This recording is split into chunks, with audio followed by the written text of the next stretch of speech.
fires of Mount Doom, a ranger and a wraith, bound together in death, crafted the one thing that could challenge Sauron, a ring of power.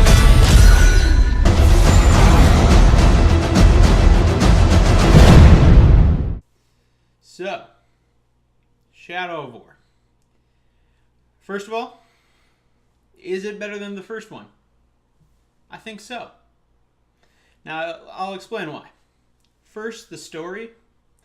There have been a few complaints about the story being not as good as the first one, but I disagree. Because the first one was very linear, story-wise. It was a simpler story. You're just following that one line. This story, however, they're clearly trying to do more with it. Instead of just showing, here are your main missions, you can just do them and do all the rest later. Instead, you're actually taking the story on through a couple different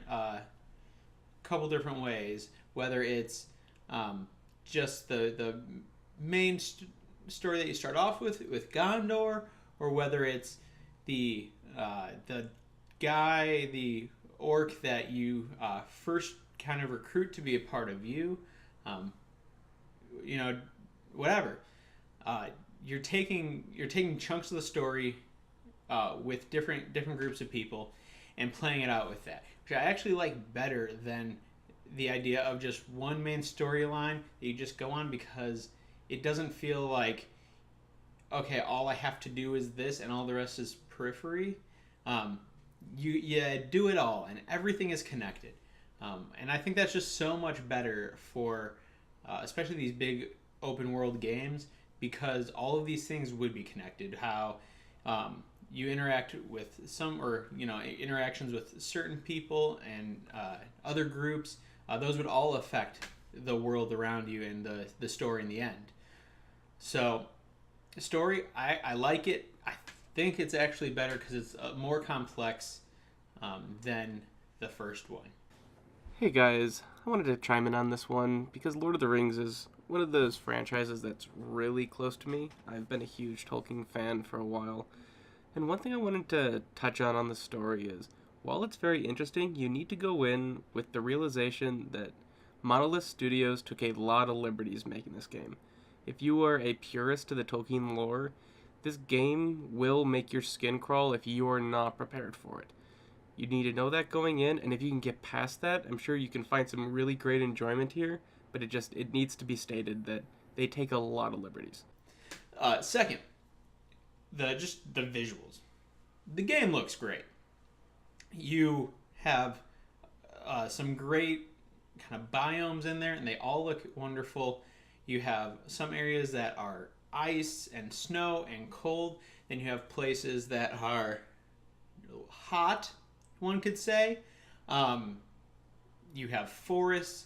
You have caves. You have a big spectrum of areas. They're not all cookie cutter the same. And the graphics are actually pretty good. Unlike some games, you don't expect a ton.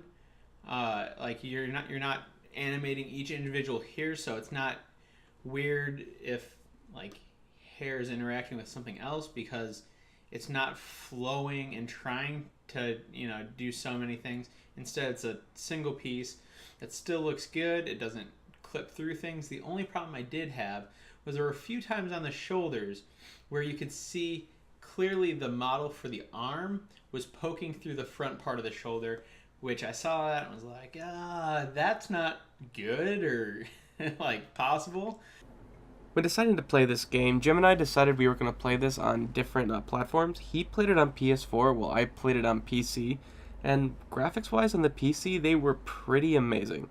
I didn't have any issues with frame rates. There's a couple bugs on Talion's cloak that it would just kind of stick up in the back, all strange. But the biggest problem I did have when I was trying to do any game capture using OBS, the game would hard crash on me, which is the reason why we're using the same footage that he had for this review, because I wasn't able to really collect much footage without dealing with hard crashes of the game.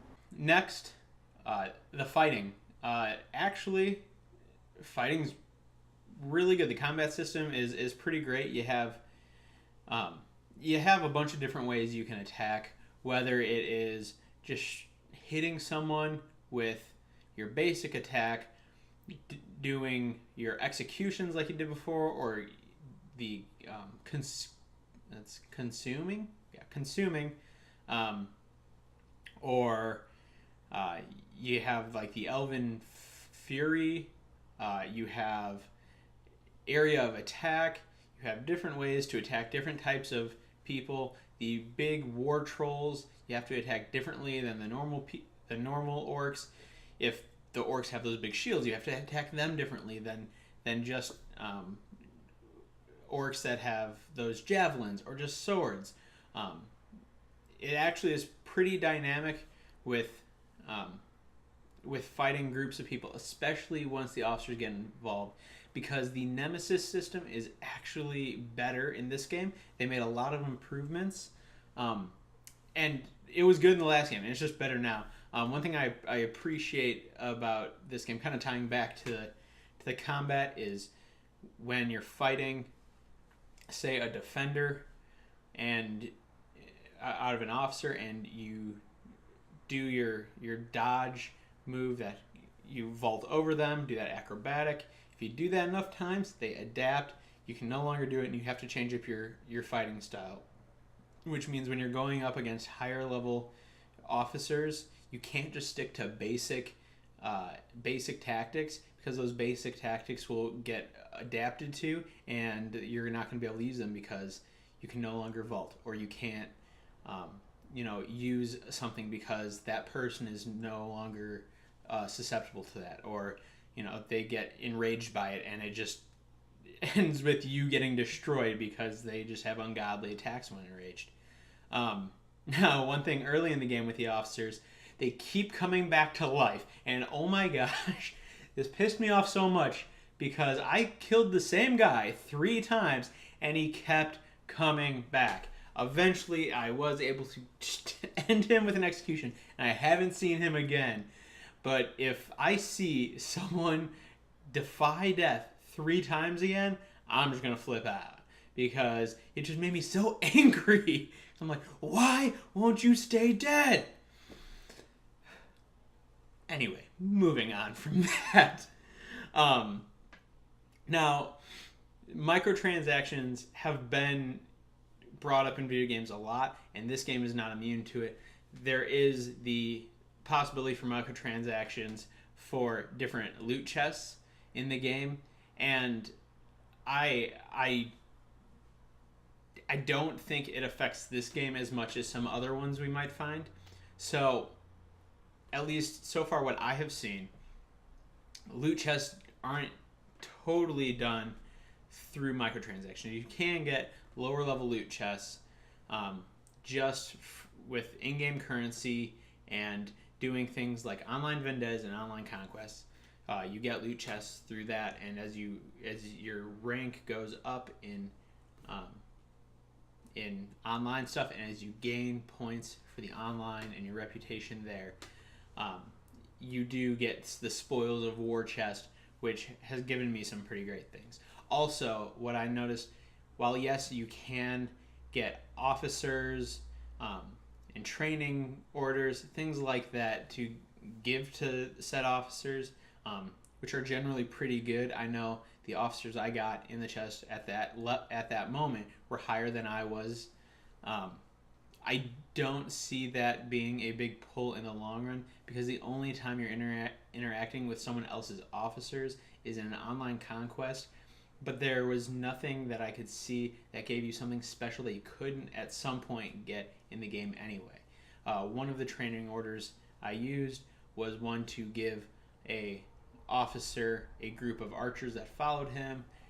I used it, instantly gave him that, but there were other times where I just did their own little side missions to level them up, and in that process, some of my officers started riding Caragors or just having packs of Caragors with them. As they leveled up, they got these things anyway. It's a shortcut, yes, but if you're playing this over the long haul and you really want to spend your time and energy ranking up online, things like that. It's really not going to give anyone that much of an advantage over you.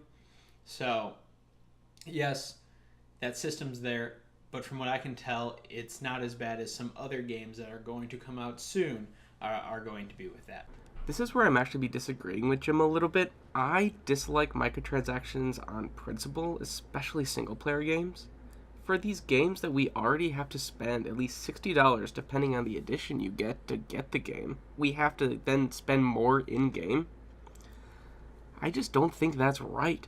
I don't like these developers thinking that they can just squeeze every last dollar out of us they can because they're just, they'll pay us money. I think this is a system that we need to beat down and say it will not be tolerated. So, yes, microtransactions are annoying. Is something I don't particularly like about the game, but it doesn't break the game that I can tell. You get good loot anyway. I haven't had a problem with getting high-powered armor, weapons, especially since they already have systems in the game to even power up some of your things, like your sword, regardless. So, with that being said, how would I rate this game? Especially if you liked the first one, absolutely buy it. Like, go out, probably get the season pass. It's a fantastic game. If you're unsure, buy it. Absolutely buy it. It's whether you are huge into the Lord of the Rings or not, it's still a really good game. It's really entertaining.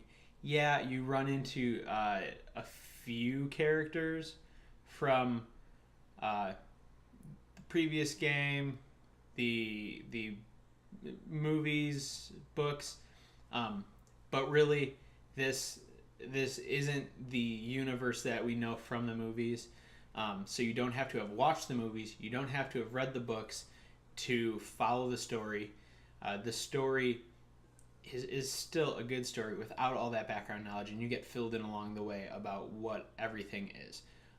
So buy it. It's a great game. All right.